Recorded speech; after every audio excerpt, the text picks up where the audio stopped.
दोस्तों, क्या आपको पता है कि जो इंसान छोटी-छोटी बातों पर बहुत ही आसानी से हँसने लगते हैं, ऐसे इंसान अंदर से बहुत ही दुखी और अकेले होते हैं। और दोस्तों, क्या आप ये भी जानते हैं कि अगर कोई लड़की आपसे बात करते समय बार-बार अपने हाथों से अपने बाल सेट करती है, तो वो आप में इंटरेस्टेड है और आपको पसंद करती है।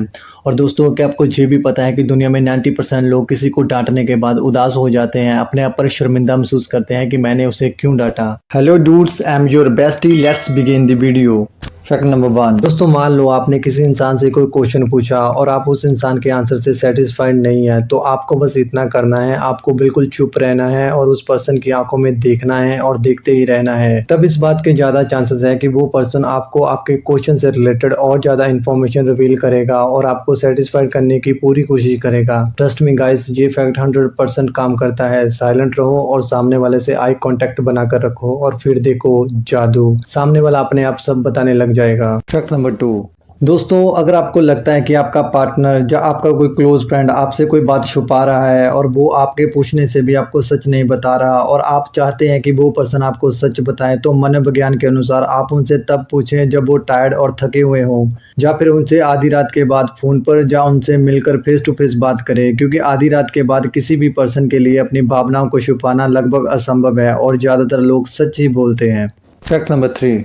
दोस्तों, क्या आपको पता है कि लोगों को किसी की बात सुनने से ज़्यादा अपनी बात सुनाना ज़्यादा पसंद है। इसलिए अगर आपको भी किसी को खुश करना है तो आप कम बोला करो और दूसरों की बात ज़्यादा सुना करो। उन्हें बोलने दिया करो, अपनी कहानी सुनाने दिया करो पूरी, और आप भी बड़े प्यार से उनकी बात सुना करो। इससे सामने वाले पर्सन को आपसे बात करके काफ़ी अच्छा फील होगा और वो फिर से आपसे बात करना चाहेगा एंड वो हमेशा आपसे इम्प्रेस्ड रहेगा। और सबसे इम्पोर्टेंट बात, ऐसा करने से आप हमेशा उनके दिल के करीब रहेंगे। इसलिए बोलो कम और सुनो ज़्यादा। अब चलते हैं अपने नेक्स्ट फैक्ट की तरफ। Fact number 4। दोस्तों, क्या आपको पता है कि जब भी हम अपने घर से बाहर पहली बार किसी रिलेटिव या किसी दोस्त के घर या फिर किसी नए वातावरण में सोते हैं, तो तब हमें अच्छे से नींद नहीं आती और हम सारी रात इधर उधर करवटें लेते रहते हैं। लेकिन मनोविज्ञान के मुताबिक ऐसे समय रात को हमारा ब्रेन 50% एक्टिव रहता है और वो अपना यूजुअली स्लीपिंग जोन फील नहीं कर पाता, जिसकी वजह से नींद लेने में हमें थोड़ी मुश्किल आती है। अगर आपके साथ भी कभी ऐसा कुछ हुआ है तो नीचे कमेंट बॉक्स में जरूर बताना। Fact number 5। दोस्तों, ये फैक्ट लड़कियों के लिए है। तो अकॉर्डिंग टू साइकोलॉजी, क्या आपको पता है कि आपको उसी लड़के से मैरिज करनी चाहिए जो अपने पेरेंट्स की रिस्पेक्ट और इज्जत करता है, क्योंकि शादी के बाद भी वो आपसे उसी तरह से ट्रीट करेगा जैसे कि वो अपनी मम्मी पापा से करता आया है। Fact number 6।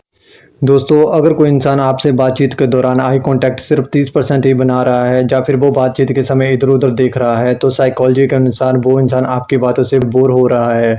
और अगर सामने वाले पर्सन का आई कांटेक्ट 75% है या इससे ज़्यादा है, तो वो आपकी बातों से इम्प्रेस्ड और आप में इंटरेस्टेड है।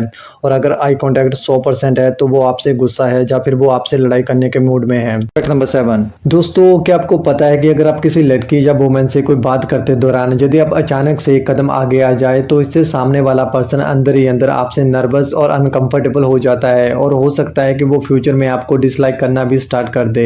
इसलिए साइकोलॉजी के अनुसार आप जब भी किसी लड़की से बात करें तो आप उनसे एक प्रॉपर दूरी और एक अच्छी बॉडी लैंग्वेज मेंटेन करके रखें, ताकि सामने वाला पर्सन आपसे बात करते समय कंफर्टेबल और सेफ महसूस करे, ना कि डर। Fact number 8। दोस्तों, अकॉर्डिंग टू साइकोलॉजी, जब आप किसी इंसान से बहुत ही ज़्यादा क्लोज होते हो तो तब आप उनके टेक्स्ट और मैसेज को पढ़ते समय उनकी आवाज़ अपने ब्रेन में सुन सकते हो। इट्स गजब। Fact number 9। दोस्तों, क्या आपको पता है कि जब हम सुबह उठते हैं तो तब हमारे ब्रेन में इतनी कैपेसिटी होती है कि वो 23 वॉट्स की बिजली पैदा कर सकता है। इसी बात से हम अंदाजा लगा सकते हैं कि अर्ली मॉर्निंग हमारे ब्रेन में कितनी पावर और क्षमता होती है। शायद इसी बात के कारण ही ये कहावत हमारे समाज में सदियों से चलती आई है कि हमें सबसे मुश्किल और डिफिकल्ट काम सुबह ही करने चाहिए। लेकिन अगर आप एक विद्यार्थी हैं तो ये बात आपके लिए और भी ज़्यादा मायने रखती है।